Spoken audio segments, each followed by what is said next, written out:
ಆತ್ಮೀಯ ಬಂಧುಗಳೇ, ಶ್ರೀಮದ್ ಭಗವದ್ಗೀತೆ ತತ್ವ ವಿವೇಚನೆ ಟೀಕಾ ಅಧ್ಯಾಯ 3 ಕರ್ಮಯೋಗ.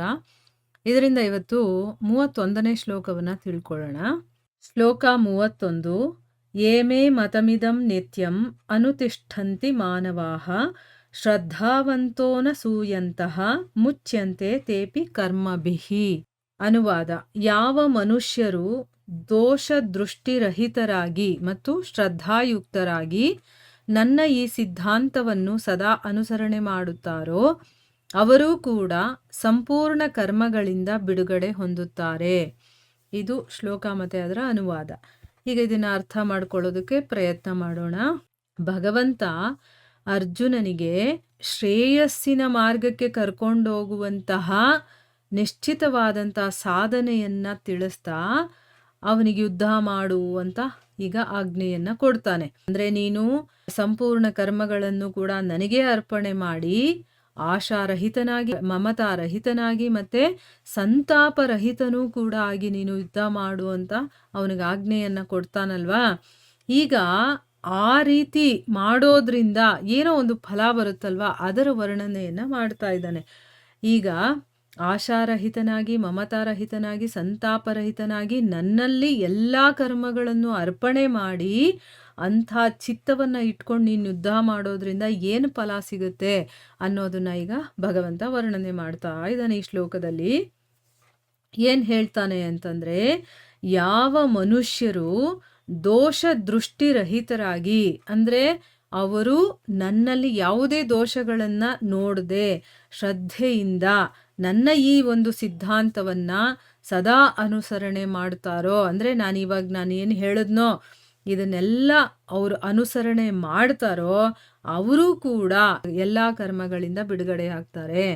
ಅಂದರೆ ಇಲ್ಲಿ ನಾನು ನಿನಗೆ ಮಾತ್ರ ಹೇಳ್ತಾ ಇಲ್ಲ, ಅಥವಾ ನಿನಗೆ ಮಾತ್ರ ಕರ್ಮಗಳಿಂದ ಬಿಡುಗಡೆ ಆಗುತ್ತೆ ಅಂತ ಯುದ್ಧ ಮಾಡು ಅಂತ ಹೇಳ್ತಾ ಇಲ್ಲ. ಅವರಿಗೆ ತಕ್ಕಂಥ ಕರ್ಮಗಳಿರುತ್ತಲ್ಲ, ಅವರಿಗೆ ಮಾಡಬೇಕಾಗಿರುವಂಥ ಕೆಲವೊಂದು ಕರ್ತವ್ಯ ಕರ್ಮಗಳಿರುತ್ತಲ್ಲ, ಅದನ್ನು ಆಶಾರಹಿತರಾಗಿ, ಮಮತಾರಹಿತರಾಗಿ, ಸಂತಾಪರಹಿತರಾಗಿ ಅವರು ಮಾಡ್ತಾ ಇರುವಂಥ ಕರ್ಮಗಳನ್ನು ನನಗೆ ಸಮರ್ಪಣೆ ಮಾಡಿದಾಗ ಮಾಡುವಂಥ ಎಲ್ಲರಿಗೂ ಕೂಡ ಅದು ಸಿಗುತ್ತೆ ಅಂತ ಹೇಳೋದಕ್ಕೋಸ್ಕರ. ಅಂದರೆ ಇಲ್ಲಿ ಯಾವ ಮನುಷ್ಯರು ಇದನ್ನೆಲ್ಲ ಮಾಡ್ತಾರೋ ಅವರು ಸಂಪೂರ್ಣ ಕರ್ಮಗಳಿಂದ ಬಿಡುಗಡೆ ಹೊಂದುತ್ತಾರೆ ಅಂತಂದ್ಬಿಟ್ಟು ಇಲ್ಲಿ ಭಗವಂತ ಹೇಳ್ತಾ ಇದ್ದಾನೆ. ಪ್ರಶ್ನೆ ಏನಪ್ಪ ಅಂತಂದರೆ, ಇಲ್ಲಿ ಏ ಪದದ ಜೊತೆ ಮಾನವಾಹ ಅನ್ನುವಂಥ ಪದಪ್ರಯೋಗ ಮಾಡಿದಾರಲ್ಲ, ಯಾಕೆ ಮಾಡಿದ್ದಾರೆ ಅಂತಂದ್ಬಿಟ್ಟು ಹೇಳ್ತಾ ಇದ್ದಾರೆ. ಏ ಅಂತಂದರೆ ಯಾವ, ಮಾನವ ಅಂತಂದರೆ ಮನುಷ್ಯ, ಯಾವ ಮನುಷ್ಯ ಅಂತ ಬರುತ್ತಿಲ್ಲಿ. ಇಲ್ಲಿ ಯಾಕೆ ಈ ಒಂದು ಪದಪ್ರಯೋಗ ಮಾಡಿದ್ದಾರೆ ಅಂತಂದ್ಬಿಟ್ಟು ಇಲ್ಲಿ ಪ್ರಶ್ನೆ.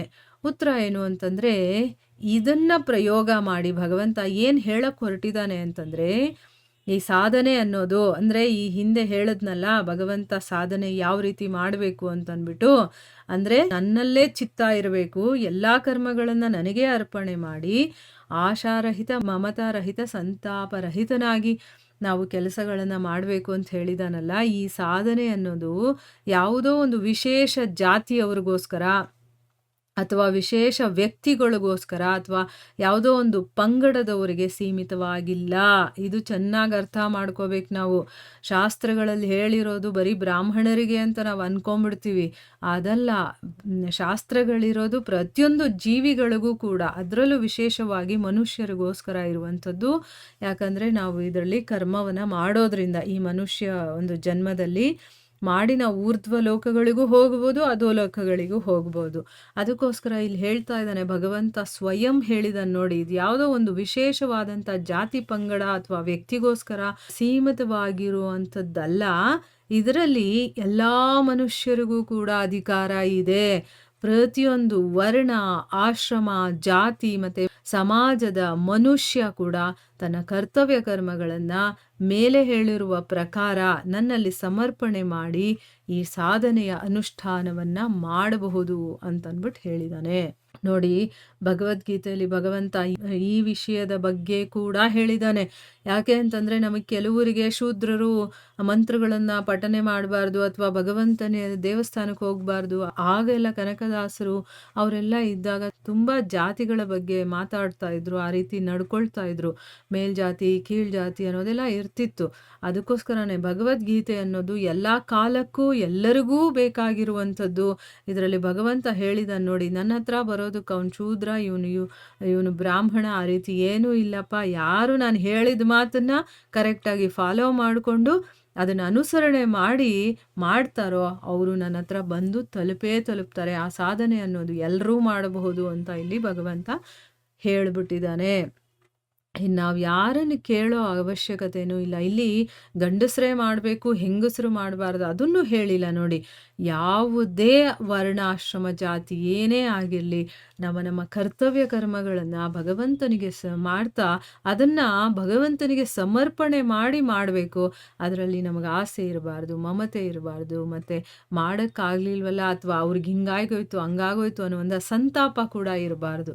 ಯಾವಾಗಲೂ ಚಿತ್ತದಲ್ಲಿ ಆ ಭಗವಂತನ ಇರಬೇಕು. ಈ ರೀತಿ ಮಾಡೋದಕ್ಕೆ ಯಾವುದೇ ಒಂದು ವರ್ಣಾಶ್ರಮ ಏನೂ ಬೇಕಾಗಿಲ್ಲ, ಎಲ್ಲರೂ ಮಾಡಬಹುದು ಅನ್ನೋದನ್ನು ಹೇಳೋದಕ್ಕೋಸ್ಕರ ಭಗವಂತ ಇದನ್ನು ಯೂಸ್ ಮಾಡಿದ್ದಾನೆ ಅನ್ನೋದು ಇದರ ಅರ್ಥ. ಇಲ್ಲಿಗೆ ನಾವು ನಿಲ್ಲಿಸೋಣ. ಹರೇ ಕೃಷ್ಣ.